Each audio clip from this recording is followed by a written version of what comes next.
credit addiction of internationals in Venezuela? Well, today we discuss.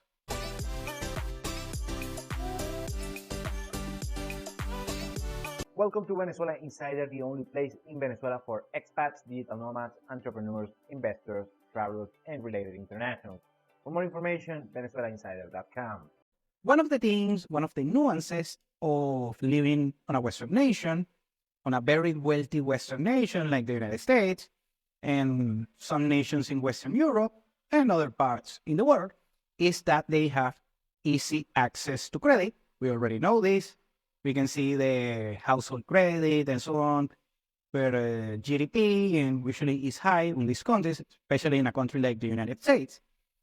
And then they have this particular consumer behavior of using credit cards, of getting a credit in order to pay a card, usually with little to no down payment.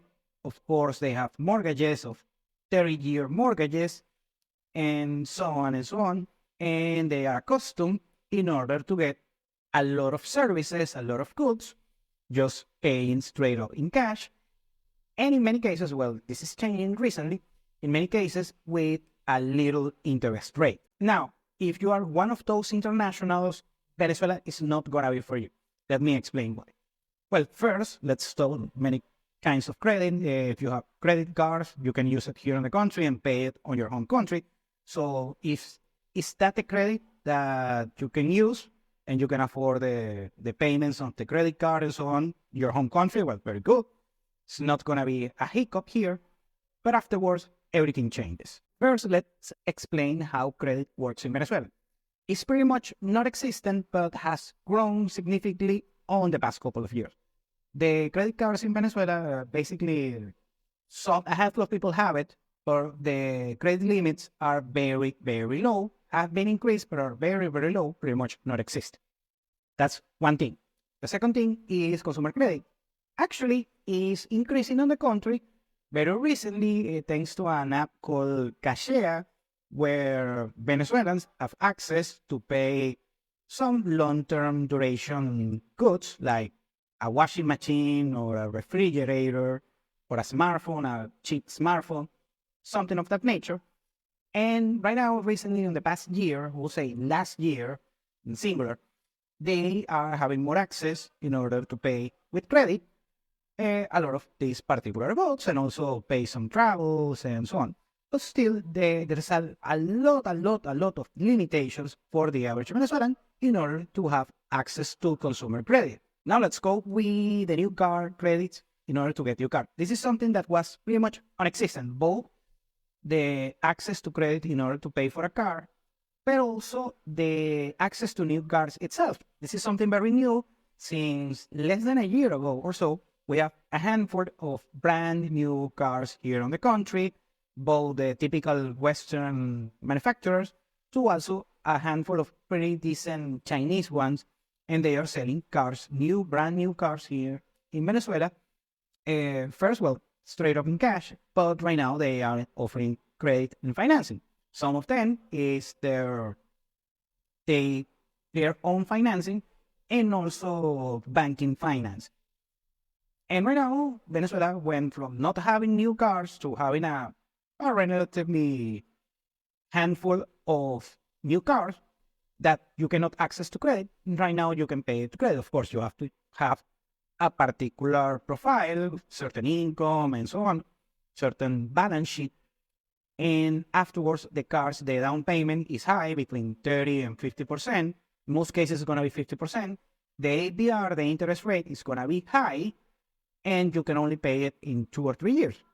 But still, I mean, it's not the best condition, but it's way more compared to what we had just last year. And lastly, we have the mortgage market that is pretty much non-existent. There are some credits that are approved for a very handful of people, tiny people, usually working on the public sector, but they're very tiny, doesn't move the needle that much, and usually for the cheaper properties or very cheap properties on the Venezuelan context. Very good.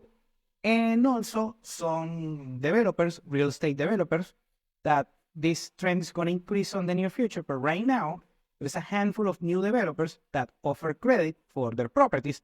Most of these properties are not constructed, or they are just on a percentage of the increase of the construction, or just recently being constructed. And they offer actually credit, but usually for time spans that are very low, like 3 to 5 years, with a huge down payment, and also with a high interest rate. Now, if you come to the country as an international, especially of these countries that have a lot of surplus and access to easy credit, and you think you're gonna financially navigate your way here in the country, it's not gonna be the case. If you're international, you're not gonna have access to any mortgages and so on. So if you're gonna pay for a property, you have to pay it straight up in cash. And if you are pursuing a low-end property, something of $20,000 or that kind of nature, we do have such properties. They are not luxury properties. They're not like mansions or anything like that. And also, if it's truly a good property that it costs that much, you are competing with the Venezuelan market, where the domestic consumer, the domestic purchaser of such properties, can pay straight up in cash very easily. So a real estate agent or a seller of such properties are not going to be interested in dealing with you, because it's going to be way easier selling it to, let's say, a Venezuelan, a middle-class Venezuelan with some savings. Regarding consumer credits, the short-term consumer credit, well, I said this previously, if you have access to a good credit card and so on, and with a good interest rate on your home country, and you plan to swipe your car all over the way here in the country, you can do so. You are willing to do so, pretty good. You're going to pay the payments. You're going to sell your consumer credit over there in your home country. Very good. You are free to do so.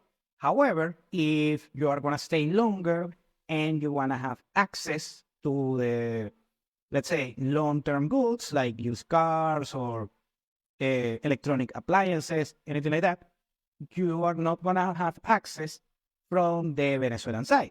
So you have to pay everything straight up in cash on those particular regards. And lastly, regarding renting and leasing and so on, here the conditions in the country, especially for the luxury properties and so on, if you want to get a lease, something like that, you have to pay several months in advance with a huge deposit and so on. It's not like you're going to rent a high-end property, just putting a month in advance and then paying month per month basis. It doesn't work like that. The high-end properties are leased, rented, and so on, usually with longer contracts.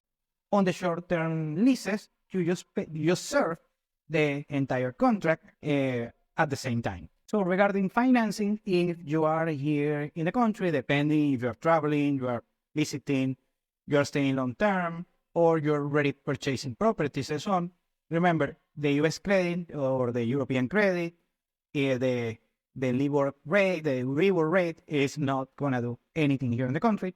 The access to credit is slim to none for Venezuelans, and is basically limited just for Venezuelans.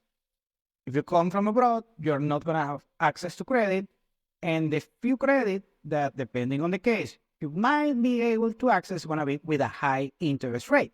So if you're international coming here, most likely you're going to need a high income, and talking cash flow, and paying your bills or investments, whatever might be the case, with your cash flow instead of just turning to credit. Thank you for watching Venezuela Insider. Please like, share, and subscribe. Follow us on social media. If you want to work with us, VenezuelaInsider.com. Thanks again, and have a nice day.